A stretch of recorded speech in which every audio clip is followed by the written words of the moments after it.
Good morning, kids. I wanted to ask you to do yourselves a favor. Drop the pretense. Think about you for a second. Hypothetically speaking,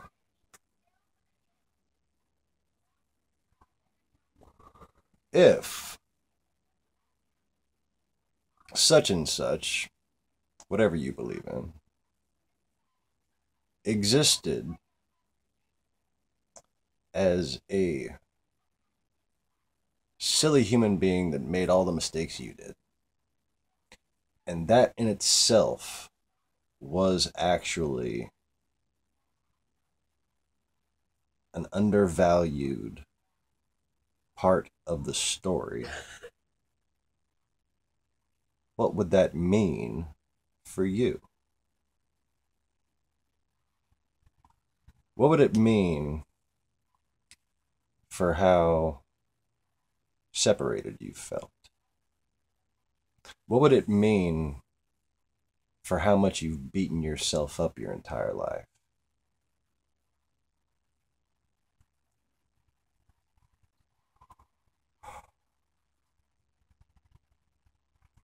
I'd like to tell you a story, a parable, if you will. I've told this story in another video, but I want to try to suddenly recount it from memory for no fucking reason, even though I basically just did it from memory that time. Um,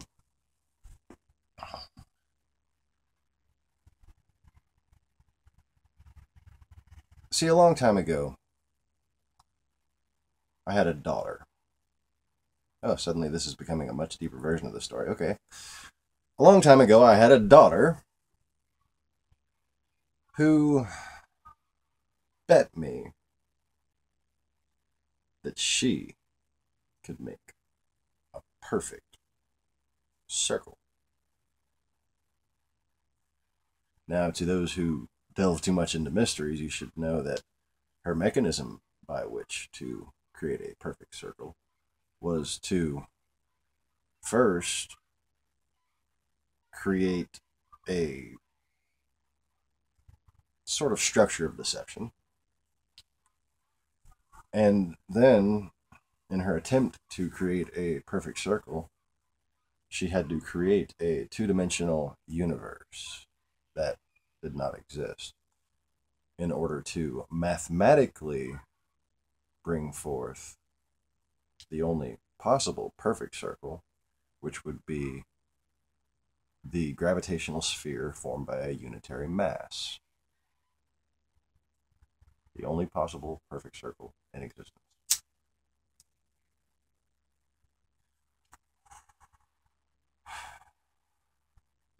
Anyway, see, just imagine for a second that perfection itself didn't exist. Just no such thing. There's no way to build a reality that works in any meaningful way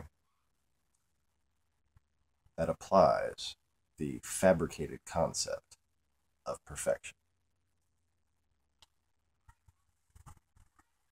Now, imagine, if you will,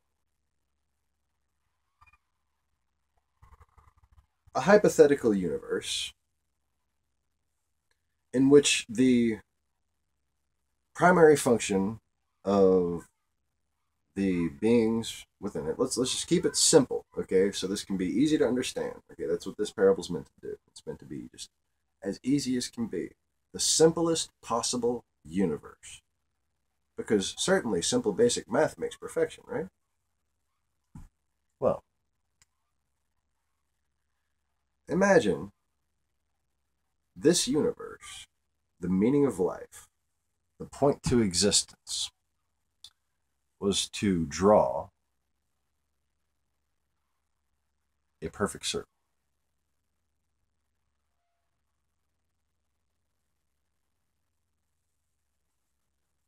And they had little children's shows that taught from a basic level what circles are. You had kindergarten where you started finger painting your first circles. You went to elementary school, you learned the basic mathematics of circles. You went to high school, learned forms and functions, different ways you can solve problems with circles. I'm sure they exist in this universe, right? It's a circle universe. Okay. And man, they had circle industries, circle competitions, and the Circle Olympics.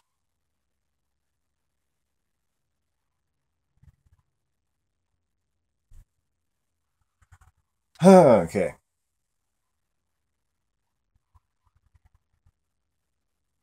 Well, what would happen in this universe if one day somebody was born or fell out of the sky, whatever you want to say, whatever you want to fucking say, and they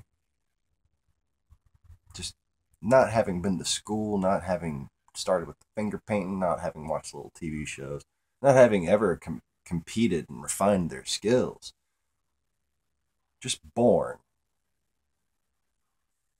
still in diapers, first time pick up a crayon, drew a perfect circle.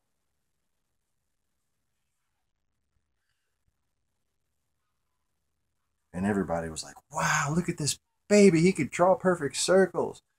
And he got a little bit older, still drawing in perfect circles.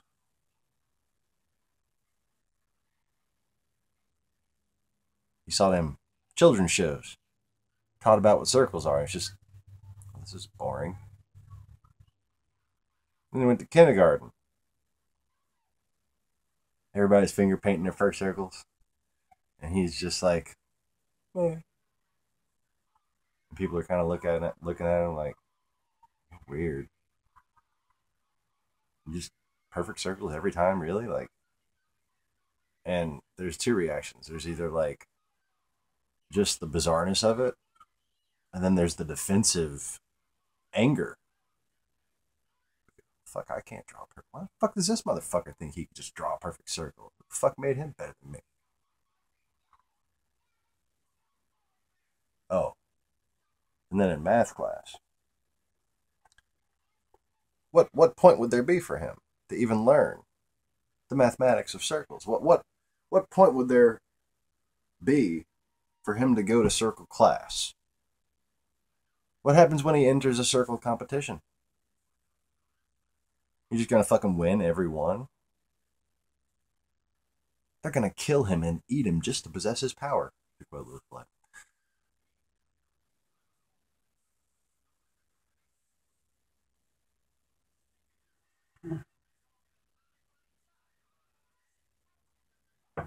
Now, you'd think, well, he's the master circle builder. He's the master circler. He's the circulator. That'd be a radius. I couldn't think of anything that rhymed with back that had to do with circle. Sorry, I'm not that fucking funny.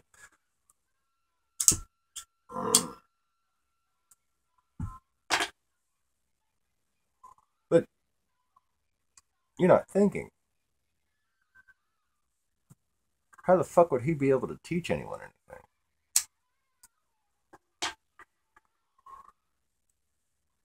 If he was just born with the wisdom to teach everyone everything.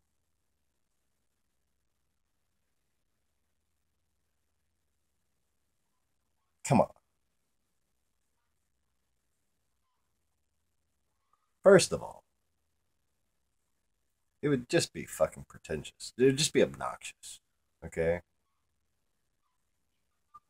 And you'd get those same reactions that he had when he was doing that finger painting, only from grown ups.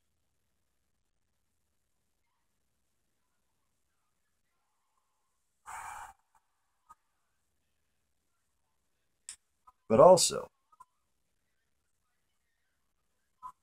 there'd be validity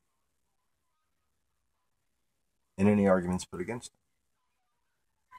Objective validity in arguing that a perfect being had no right to teach.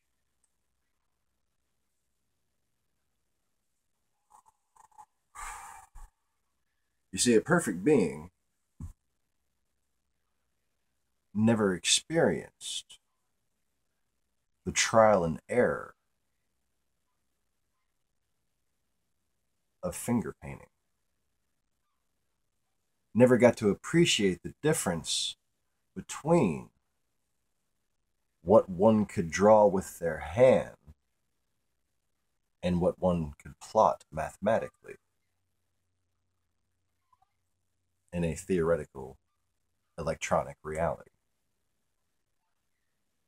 Because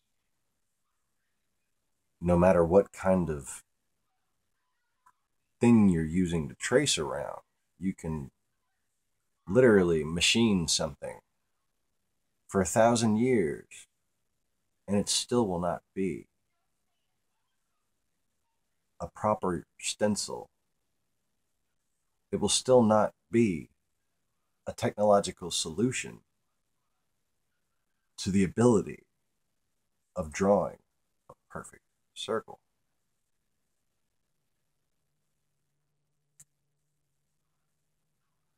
That fact,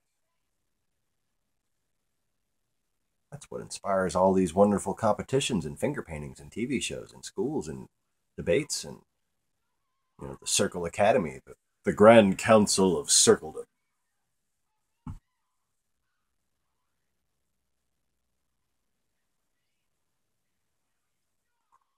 And if he was just born, fucking, you're not a perfect circle. Yeah, I can do this. Yeah. Why aren't y'all more like me? Yeah.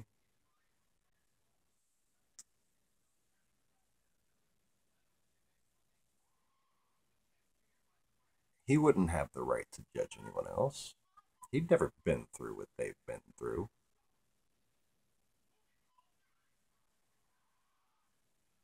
He's never experienced from that level.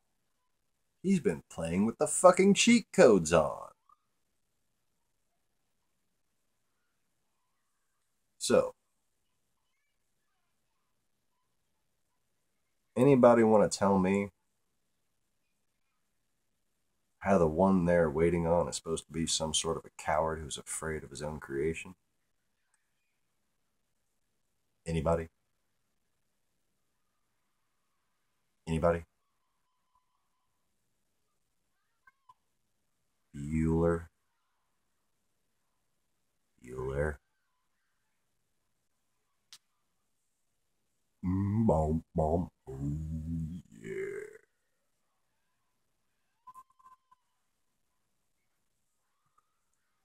Beautiful. I need to. I need to let a lawnmower run my face over. Clearly, that's the logical solution to this problem. Yes. So, I wrote something down that I wanted to close with. And I was all smart, and I put the camera stand on top of the notebook because I wrote it on the bottom and a little note paper because, you know, I had other shit I wanted to write above that. Oh, look, it's not messed up the camera at all. So, one little thing I want to point out. It's actually a big thing. It's a big reason that makes it extremely difficult for me to, especially after all the recent proofs, it was an underlying thing that made me think I was worth investigating to begin with. Okay. And it remains to this day a big reason that makes it hard for me to deny who I am. I remember from the earliest of ages being born with wisdom that just doesn't make sense. I remember being 4 years old and noticing the first time my sister, God rest her soul, had properly analyzed the look on my face to determine what I was in fact thinking.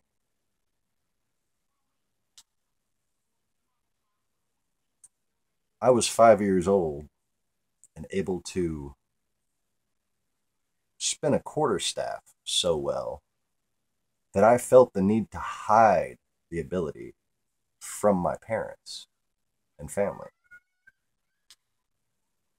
I was spinning a steel pole at 6 years old.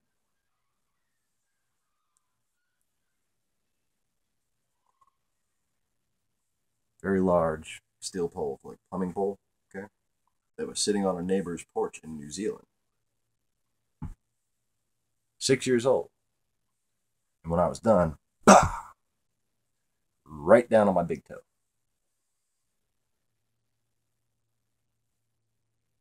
It was right before we went home. It was right as I was like going to sleep. And I remember on the plane, about, I don't know, 2 or 3 hours into the flight,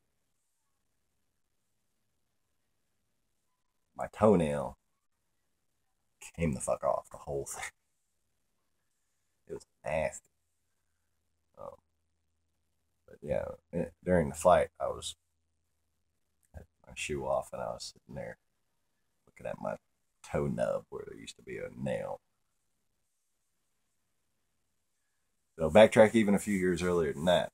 I remember being 3.5 years old.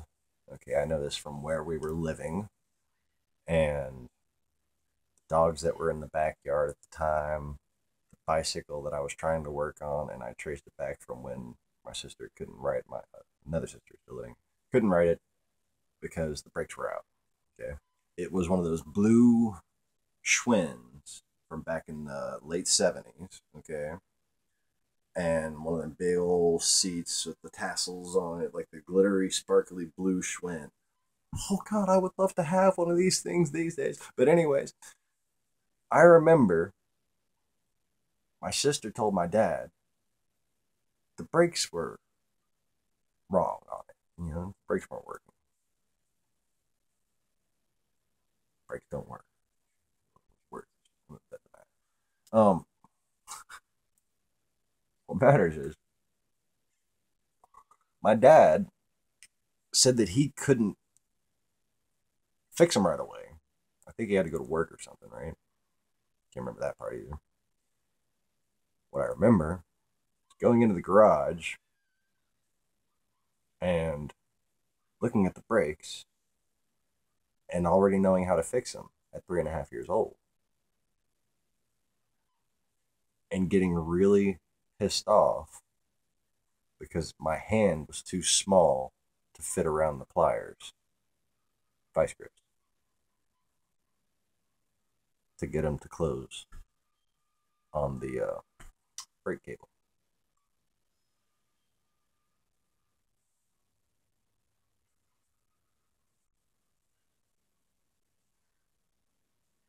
3.5 years old. Okay. Now, see, I was born with wisdom.